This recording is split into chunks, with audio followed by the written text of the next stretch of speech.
네, 안녕하세요. 이승태 변호사입니다. 이번에는 저희가 새로 만든 코너긴 한데요. 제보를 받습니다입니다. 실질적으로 저희가 제보를 받은 사건인데 이 내용이요. 정말 우리 사회에서 그리고 지금 수도 없이 일어나고 있는 임대차 분쟁의 하나예요. 한번 영상 보시면서 제가 설명 한번 드리겠습니다. 집주인분, 저 계약 만기 전에 이사하게 되면 보증금은 이사 당일에 받을 수 있을까요? 아니면 만기일인 11월 1일에 받게 되나요? 아니, 뭐 벌써부터 그래요. 일단 방을 빼고 나서 집을 구해요. 지금 여기 집주인이 일단 방 먼저 빼라고 얘기하시잖아요. 근데 이런 분들 많죠. 근데 방 먼저 빼라고 그러면 우리는 그럼 보증금 어떻게 돌려받나? 이 문제가 지금 문제가 나오는 겁니다. 제가 본가로 들어가는 거라서요. 이사 날짜를 잡아야 합니다. 본가로 들어간다고? 그럼 다음 방 계약되면 그날 바로 보증금 보내줄게요. 지금 임대인이 바로 얘기하시잖아요. 지금 다음 방 계약되면 내가 보증금 빼주겠다. 이분은 그러니까 11월 1일 날 계약이 끝나도 돈 돌려줄 생각이 없다는 얘기예요. 네?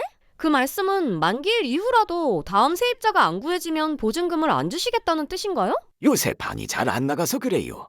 방이 안 나가면 나도 돈이 없는데 어떻게 줘? 방 나가는 날 주는 게 맞지. 그리고 방이 나가려면 도어락 비밀번호부터 알려줘요. 야, 여기에서 지금 여러분들 생각해 보시는 게 임대인 입장에서 보면 저희 영상을 보시는 분들이 연세가 있으신 분들도 있고 또 집중이신 분도 있고 또 젊으신 분들도 있거든요. 근데 여러분들이 볼 때는 과연 어떤 게 맞다고 생각하세요? 임대인 입장에서는 내가 뭐 노후로 큰 돈을 갖고 있는 것도 아니고 임대보증금 빼주는 게 요즘에 집값이 비싸니까 1, 2억을 갑자기 어디서 빼와. 이거 준다고 하더라도 새로운 사람이 와야지. 이 말에 대부분 다 공감하시는 어르신들이 많을 겁니다. 그리고 옛날에는 그렇게 해왔어요. 근데 지금 이 임차인께서 얘기하시는 게 전혀 다른 틀린 얘기가 없거든요. 나는 그러면 어디로 이사를 가냐? 다행히 이분이 본가로 들어가는 거이긴 하지만 그렇다고 해서 돈도 안 받고 기다릴 수는 없잖아요. 왜냐면 그 돈을 다른 곳에 쓸 수도 있는 거고 급하게 필요할 수도 있는 건데. 네? 비밀번호요?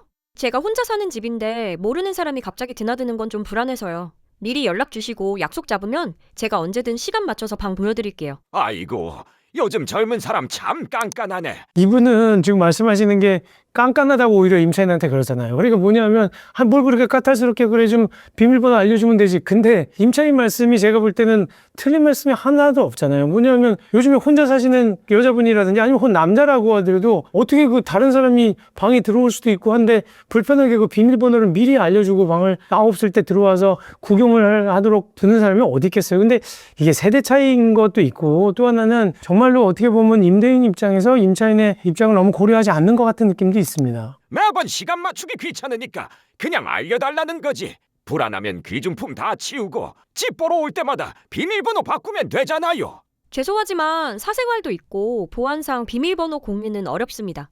대신 미리 말씀만 해주시면 협조해드릴게요. 방을 안 보여주는데 집이 어떻게 나가요? 방 안 보여줘서 다음 사람 안 구해지면 나도 돈 없어서 만기 당일에 보증금 못 줘요. 알아서 해요.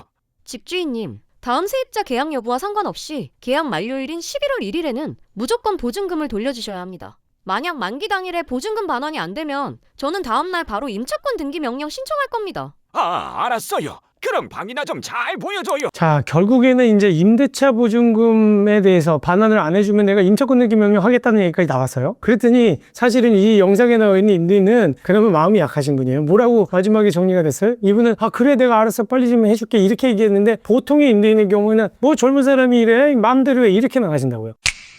그렇기 때문에 이게 사실은 여러분들이 느끼실 때는 누가 잘하고 누가 잘못한 건지 오히려 정말 임차인이 깐깐하고 까탈스러운 건가? 그리고 뭘 그걸 못 참나 이렇게 생각하시는 분이 있을 수도 있어요. 근데 또 임차인 입장에서 당연히 집주인이 나가면 돈을 줘야죠. 근데 이거 어떻게 하는 게 맞겠다고 생각하세요? 법률적으로만 얘기 드리면 당연히 임차인 입장에서는 11월 1일 날 계약이 끝나는 게 맞으면요. 실질적으로 바로 임차권 등기 명령 신청을 해야 됩니다. 근데 여기서 주의하셔야 될 거는 임차권 등기 명령은 임대차 기간이 종료된 이후에 신청해야 되는 거예요. 그렇기 때문에 임대차 계약이 11월 1일이면 아직도 한 3개월 남았는데 미리 임차권 등기 명령 신청을 하면 이거는 임차권 등기 명령이 기각됩니다. 그렇기 때문에 임대차 계약 기간이 만료된 이후에 임차권 등기 명령 신청하셔야 되고 다만 편법상 임차권 등기 명령 신청하면 물론 요즘에는 빨리 나와요. 한 열흘에서 일주일 사이에 임차권 등기 명령이 나오긴 하는데 꼭 그 계약 기간 만료 후라고 해서 이틀 전에 하루 전에 하면 안 되느냐? 그건 아니고 오히려 더 빨리 신속하게 하고 싶으면 계약 기간 만료일 전 한 2, 3일 전에 신청하면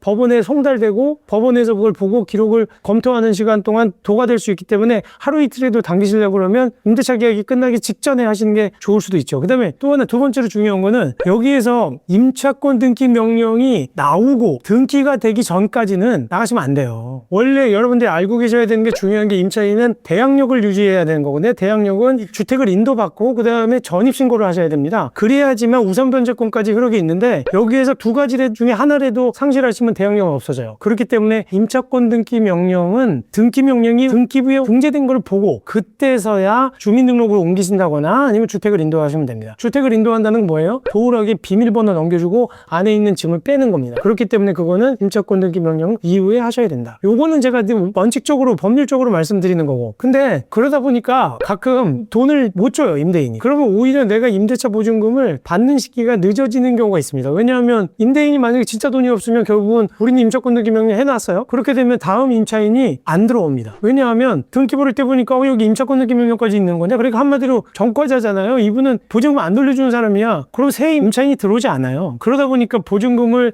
돌려받는 시기가 사실상 늘어질 수도 있다. 그렇게 되면 결국 보증금 하나 청구 소송해야 되는데 그게 반드시 좋은 건지는 현실적인 면에서는 늦어지는 경우도 있고 감정만 더 상하는 경우도 있고 실질적으로 변호사 보수가 더 들어가는 경우도 있다는 거는 여러분들 아셔야 돼요. 그렇다고 해서 사실 어떻게 협조를 해야 되느냐, 어쩌면 가장 현명한 거는 정말로 이게 귀찮더라도 비밀번호를 매번 변경을 하거나 아니면 제가 있을 때 가서 문을 열어주고 보게 하고 협조를 해서 임차권 등기 명령 하기 전에 새로운 임차인이 들어오고 보증금 받고 나가는 게 법률상으로는 내 권리를 포기하는 것처럼 보이지만 현실적으로는 좋을 수도 있다. 그러니까 그거는 여러분들이 법적인 부분하고 현실적인 부분을 한번 고려해서 생각해 보시면 좋을 것 같습니다. 이번 영상 여러분들한테는 굉장히 도움이 될 수 있는 영상이니까 잘 참고하시기 바랍니다. 네, 감사합니다.